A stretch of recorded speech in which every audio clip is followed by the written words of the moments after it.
Okay, so here we have a more typical story here where we have someone who is going to charge two costs. Okay, so here we have, it's a repair company, but often in these questions you'll find it says it's a plumber, it's a delivery person, it's an accountant, whatever it is. It's normally someone who provides a service. So they have two costs. Okay, they have the cost of traveling to you or turning up at your place or doing something for you where it's a fixed fee. So it's a fixed cost. Okay, so this is what we would call a constant.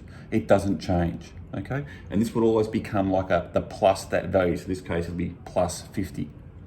Then you've got normally something that is either an hourly rate or a rate per particular item. In this case it's an hourly rate, and so this is one that's going to be connected to a variable. Okay, so the first thing with this is normally that they ask you to write an equation. So it says write an expression for the total cost of the job. Okay, so we're going to just rub that out and we'll write our expression there, and then we can move on to part 2. Okay, so our expression for this one is going to be 30, which is the hour, okay, times h, so 30h, and then plus 50. Okay, so there's our expression. Now we know it's an expression because there's no equal sign. Okay, the second part will normally be some application of that expression. So in this case it says, use the equation to find the number of hours if the cost was $200.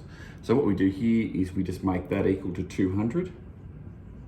Okay, I'll just rub that off to give myself a bit more space. And we can do our usual process. So we want to get rid of the 50. So we can go take away 50. And that gives us 30h equals 150. And then we want to divide by 30. And divide by 30. Okay, and that'll give us h equals 150 divided by 30 is 5. So we know the job went for 5 hours.